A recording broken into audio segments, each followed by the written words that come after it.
औज़ुबिल्लाहि में बिस्मिल्लाहिर्रहमानिर्रहीम। नाज़रीन, एक नई वीडियो के साथ हाजिर खिदमत हूँ और उम्मीद करता हूँ आप मेरी इस वीडियो को भी उसी तरह पसंद करेंगे, शेयर करेंगे और कमेंट्स बॉक्स में जाके कमेंट्स करेंगे जिस तरह मेरी पिछली तमाम वीडियोस को आप लोगों ने पसंद किया और कमेंट्स बॉक्स में जाके कमेंट्स किए। नया आने वाले के लिए खुश आमदीद, वेलकम और साथ रिक्वेस्ट कि मेरे चैनल को सब्सक्राइब करें, बेल आइकन को टच करें और ऑल को टच करें ताकि मेरी तमाम वीडियोस का नोटिफिकेशन आसानी तक आप लोगों तक पहुंच सके और आप मेरी वीडियो से मुस्तफ़ीद हो सकें। और साथ रिक्वेस्ट के कमेंट्स बॉक्स में जाकर ज़रूर कमेंट्स करें जिससे मुझे अपनी वीडियोस अपग्रेड करने का मदद मिलता है, क्योंकि ज़्यादातर मेरे भाई, मेरे बच्चे, मेरे बड़े कमेंट्स मेरी इस्लाह के लिए करते हैं, जिससे मुझे पता लगता है कि मेरे में क्या क्या खामियाँ हैं, जिससे वो खामियाँ मैं हत्तल इम्कान कोशिश करता हूँ दूर करने की। नाज़रीन, आज एक नई वीडियो का फिर आगाज़ करते हैं और आज का टॉपिक वही हमारे माशरे का बिगाड़, हमारे ख़ुसूसन माशरा का पाकिस्तान का बिगाड़। इसकी एक तो मैं तहरीर पढ़ूँगा, फिर चंद छोटी छोटी वीडियोस दिखाऊँगा कि हमारा क्यों यह बिगाड़ पैदा हुआ है और उसके लिए फिर आप अपना खुद फैसला कर लीजिएगा। जी, असल में मेरे पास एक तहरीर आई, नस्ल नौ की किरदार साजी क्यों और कैसे।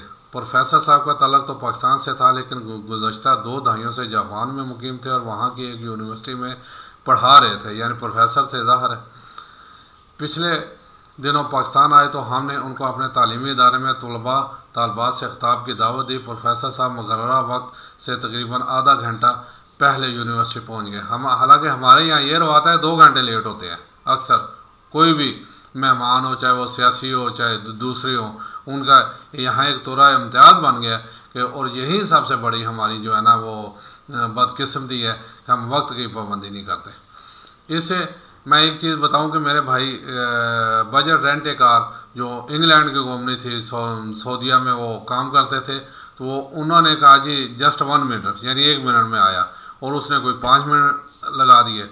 तो उस अंग्रेज़ ने कहा पहले तो उसे खैरियत राफ्त की, खैरियत है अभी, उसे हाँ खैरियत थी। तो कहता है फिर 1 मिनट कह के 5 मिनट, कहता है बस थोड़ा सा टाइम ज़्यादा लगे। उसने पहले तो माजरत की, देखें जिनको मैंने था कि पहले तो माजरत की, फिर कहा वज़ीर, मेरे भाई का नाम वज़ीर था, तो यानी वो फोत हो गया 84 में। तो कहता है वज़ीर, पता है आप लोगों ने तरक्की क्यों नहीं की? मैंने पूछा क्यों, यानी भाई ने पूछा क्यों?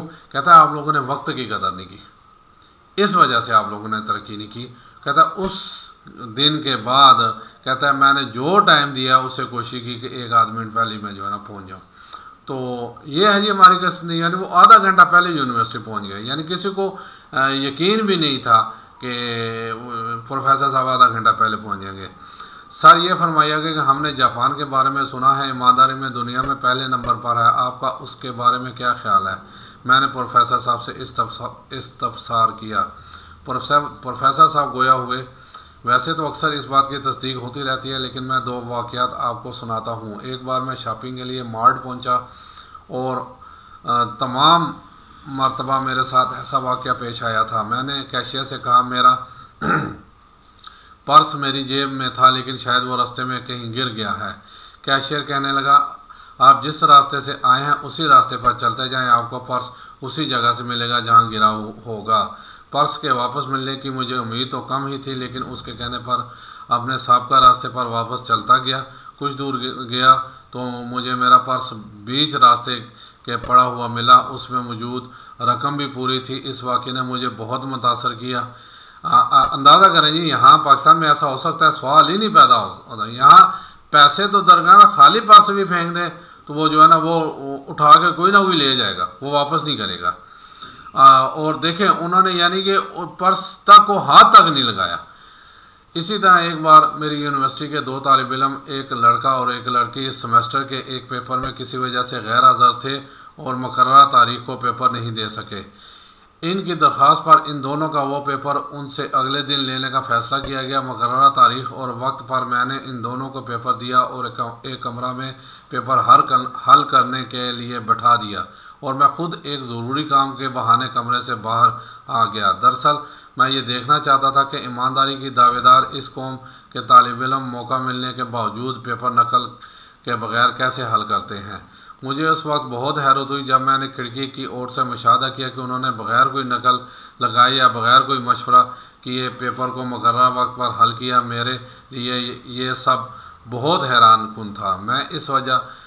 मैं इसकी वजह जानना चाहता था, चुनांचे मैंने उनको अलग अलग ये पूछा कि आपने पेपर हल करने के लिए आपस में मशवरा क्यों नहीं किया जब आप दोनों की आपस में इतनी हम आंगी है कि डिग्री मुकम्मल करने के बाद आप एक दूसरे से शादी भी करने वाले हैं। इन दोनों का एक ही जवाब था। अगर मैं आज इस से किसी सवाल को जवाब पूछता या पूछती तो इसके दिल में फौरी तौर पर यह ख्याल आता कि ये इंसान ईमानदार नहीं है और मेरे साथ भी वफादार नहीं होगा या गी, और वो इस रिश्ते को हमेशा के लिए ख़त्म कर देता।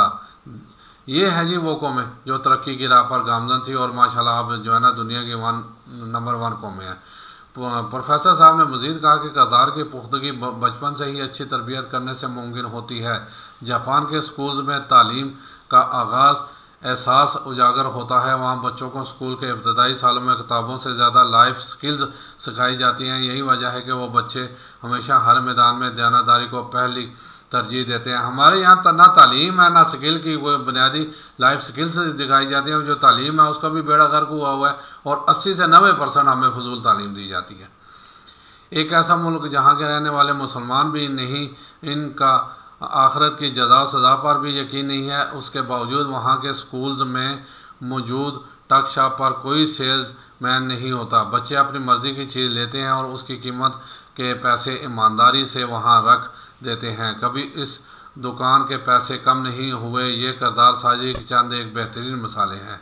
इन सब खसूसियात के बावजूद जापानी माशरे में बहुत सी खामियां मौजूद हैं। उसकी बड़ी वजह इस्लाम से दूरी है। अगर जापानी कौम इस्लाम कबूल कर ले तो दुनिया और आखिरत में कामयाबी हासिल कर सकते हैं। किरदार किसी भी इंसान वो खासियत है जिसकी वजह से उसकी अच्छी या बुरी आदत बनती हैं। मसलन अगर किसी इंसान में अच्छी आदत हों जैसे सच बोलना, दूसरों की मदद करना, नमाज अदा करना या अपना काम दयानतदारी से करना होंगी तो हम कहेंगे कि ये एक बेहतरीन किरदार का हामिल या नेक किरदार शख्स है। इसी तरह अगर किसी में झूठ बोलना, दूसरों को धोखा देना, बददियानती करना या गाली गलौज करने की आदत हों तो हम कहेंगे कि ये एक बुरे किरदार का इंसान है। लुगत में किरदार से मुराद रद्दअमल, तरीका, कायदा, काम, आदत और खसलत वगैरह के हैं। इस दुनिया में इंसानी ज़िंदगी की कामयाबी का इन्हिसार अच्छे या बुरे किरदार के मुताबिक ही होता है। यानी पहला किरदार जितने अच्छे अमाल हैं वो जापान के ले लें जी, जितने बुरे किरदार हैं वो पाकिस्तान के ले लें, सीधी सी बात है। अल्लाह ताला ने इंसान को अशरफुल मखलूक़ात बनाकर उसे अक़ल जैसी दौलत से नवाजा। दूसरी मखलूक़ात पर उसकी फजीलत 2 वजूहात की वजह से है, जिसमें अक्ल व शऊर सबसे पहले है। दूसरी चीज़, अपनी अक्ल को इस्तेमाल करके इंसान अपने अखलाक को बेहतरीन बना सकता है। अच्छे अखलाक से इंसान अच्छे किरदार का हामिल बनता है। कुछ ऐसी खूबियाँ जिनको अपनाकर एक इंसान बेहतरीन किरदार की बुलंदियों को हासिल कर सकता है। इनमें दूसरों की इज़्ज़त करना, सच बोलना, गरीबों की मदद करना, मुश्किल हालात में भी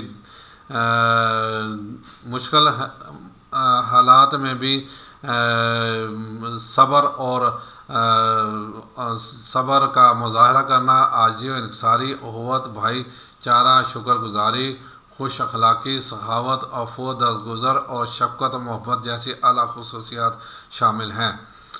इस वक्त हमारे माशरे में इन चीज़ों के फ़क़दान होने की एक बड़ी वजह यह है, माजी में तालीमी इदारों और वालिदैन ने अपने बच्चों की किरदार साजी पर तवज्जो ही नहीं दी। वालिदैन और असातिज़ा की तमाम तवज्जो का मरकज़ सिर्फ आला नंबरों का हसूल है, जिसके लिए वो मुमकिन तरीका अख्तियार करने के लिए तैयार हैं। ये बच्चे आगे जाकर अपने प्रोफेशनल कैरियर को अख्तियार करते हैं तो वहाँ भी दूसरों से आगे निकलने की धुन में हर किस्म की अखलाकियात को बालाए ताक रख देते हैं। पेशा वराना बदकिरदारी में ऑफिस देर से आना और जल्दी चले जाना, अदारे के वसाइल को ज़ाती मकासद के लिए बेदरेग इस्तेमाल करना और काम के औकात में गप्पे मारना और साइलिन के लिए फ़रौनियत अख्तियार करना हमारे अरबाब अख्तियार का अमूमी वतीरा बन चुका है।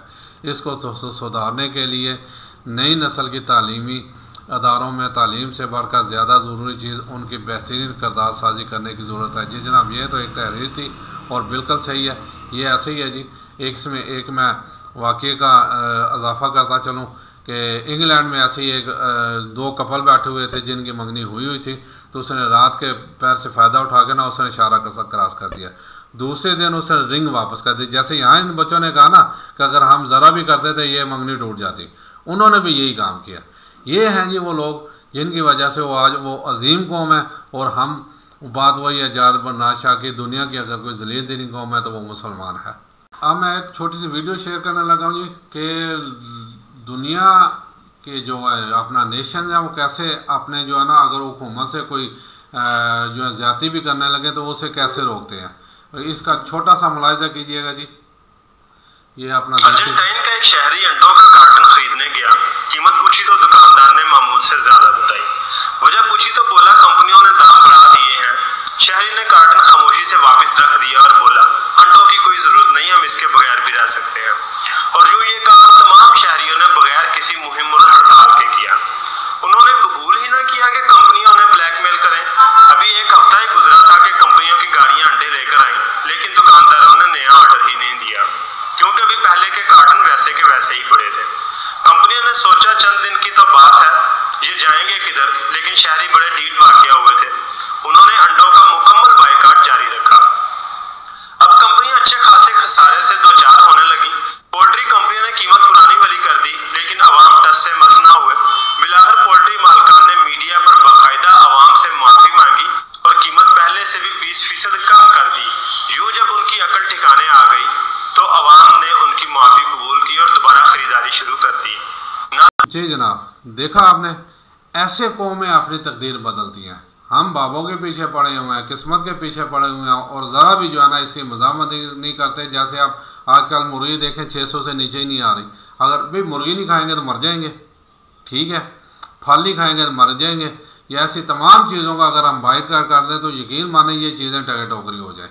अब मैं और हमारी कौम आज तक तब्दीली के लिए बाहर निकली नहीं। मैं बताता हूँ आपको तब्दीली के लिए जो कौमें बाहर निकलती हैं वो कैसे निकलती हैं। यह मैं छोटी सी झलक जी तुर्की में जो कुरान पाक की बेहरमती हुई उस पर लोग कैसे बाहर निकले, उसके बाद मैं पाकिस्तान में बताऊँगा। पाकिस्तान में कोशिश की मैंने बड़े से बड़ा मजमा लेने की, तो देखिएगा तुर्की के मजमे में और पाकिस्तान के मजमे में ज़रा आप सूरत हाल देखिएगा।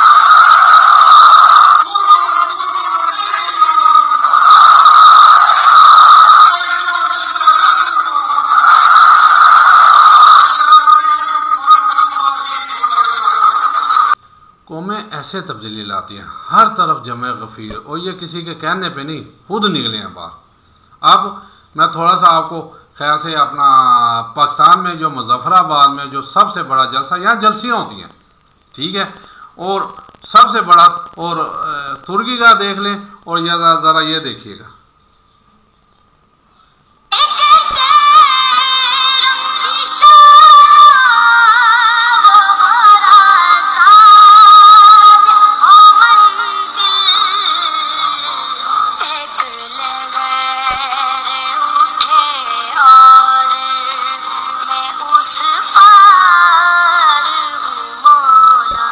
जी आपने देखा दोनों में फ़र्क ये। अभी ये खान साहब ने जो है ना कॉल की थी, खान साहब को फिर भी लोग मानते हैं, इस वजह से इतना जलसा था, वरना बाकी छोटी छोटी जलसियाँ, छोटी छोटी बिल्कुल जलसियाँ। और आवाम बाहर नहीं निकलती है अपने हक़ के लिए, अपने हकूक़ के लिए, अपने बच्चों के हकूक़ के लिए। फिर उसका नतीजा क्या निकलता है कि हमारे पाकिस्तान में क्या हो रहा है, ज़रा मैं वो भी दिखाने लगा हूँ जी।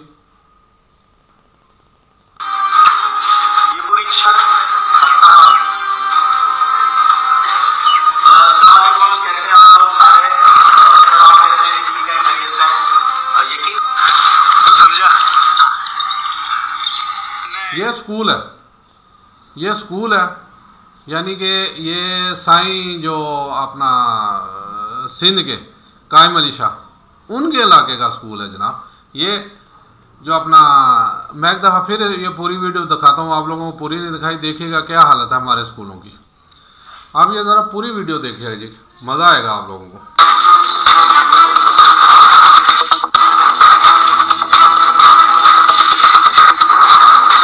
जी अस्सलाम वालेकुम, मैं इस टाइम मौजूद हूँ एक्स CM कायम अली शाह और उनकी बेटी नफीसा शाह, उनके हल्के में मौजूद हूँ। मैं चाह रहा था उनके हल्के का एक स्कूल आपको विजिट करवाऊँ। तो आए, पहले गेट सेंटर होता है, वैसे गेट है तो नहीं लेकिन आ गया। ये गेट है जहाँ से हम एंटर होंगे। गजब बेइज्जती है। ये वॉशरूम्स है, इस तरफ आ जाओ, इनकी बहुत बुरी हालत है। अच्छा, फिर ये माशाल्लाह से पूरी बिल्डिंग है। अब हम जा रहे हैं कि जो टीचर्स अंदर बैठे हैं उनसे मिलना। ये पूरी छत कैसे आप लोग सारे कैसे ठीक है, खैरियत से? यकीन जी नाज़रीन, देखा फिर हमारे सियासतदान, हमारे अदारे किस तरह हमारी जो है ना वो नेगलिजेंसी का, सोई हुई कौम का फ़ायदा उठाते हैं, क्योंकि उनके बच्चे तो बाहर पढ़े हैं और दुश्मन के बच्चों को तो हमने पढ़ा दिया है। अपने बच्चे गली मोहल्ले में खेल रहे हैं, अपने बच्चे जो है ना अपना वो पीछे से पीछे जा रहे हैं। तो भैया अपने बच्चों पे जो है ना तवज्जो देनी पड़ेगी, और वो उसी सूरत में होगा जब ये सोई हुई कौम जागेगी। जब तक ये सोई हुई कौम जागेगी नहीं, उस वक्त तक कुछ नहीं हो सकता। ये थोड़ा सा मेरा काम था आप लोगों का जगाना, मैं तो जगाता रहता हूँ। अब ये कौम जागे ना जागे, मैं अपना फ़र्ज़ अदा करता रहता हूँ। खुदारा उठें अपने बच्चों के लिए। मैंने अपना आगे भी बताया था, मैं अभी फिर अपने नवासे को दिखाता हूँ थोड़ी देर, इन बच्चों के लिए। जी नाज़रीन, ये है जी हमारा मुस्तकबिल। ये बच्चा क्यों रो रहा है? ये आप लोगों से सवाल कर रहा है कि हमारा क्या बनेगा। हम जिस मुल्क में रह रहे हैं, हमारी कौन सी ज़रूरियात पूरी हो रही है? ना पानी है, ना बिजली है, ना गैस है, ना रोटी है। इस बच्चे के लिए दूध तक नहीं है। तो ये रो रहा है, आप लोगों से कुछ सवाल कर रहा है कि खुदारा चाचू मामू अंकल उठो, खुदा के लिए पोस्तीना बन के लेटो, उठो, उठ के अपने हक के लिए, अपने बच्चों के लिए उठो और अपनी ज़रूरियात के लिए। अब तो मैं कहता हूँ अगर सिविल नाफरमानी भी शुरू करनी पड़ी तो करो, क्योंकि ये बच्चे, बड़ों के बच्चे तो बाहर है, बड़ों के बच्चे तो बाहर जो है ना अपना गुजारा कर रहे हैं। तो ये बच्चे किधर जाएंगे मुझे बताएं? इन बच्चों के लिए उठो और खुदा के लिए उठो, रहम करो इन बच्चों पे।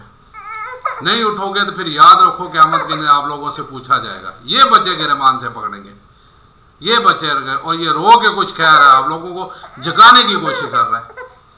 अगर अभी भी नहीं जागे ना तो फिर अगर वक्त हाथ से निकल गया ना तो हाथ मलते रह जाओगे। अभी वक्त है, अभी अपने बुनियादी हुकूक के लिए अगर चेयरमैन सेनेट जो है ना अपनी मराहत, बल्कि पिछले सालों की मराहत को फ़ायदा उठा सकते हैं। अगर एक जो है ना जितने भी हैं ताजर, जितने भी हैं जी अपना सियासतदान, जितने भी इदारे, मुफ्त पेट्रोल, मुफ्त बिजली, $1 का जो है ना होता है, ठीक है, इनके लिए उठो उदारा। ये बच्चा कुछ कह रहा है, आप लोगों से कुछ कह रहा है, तो सोचो, महसूस करो इसके रोने के बाद कि हमारा क्या बनेगा। अगर अभी भी नहीं सोच सकते मैं कुछ नहीं कर सकता। अस्सलाम वालेकुम।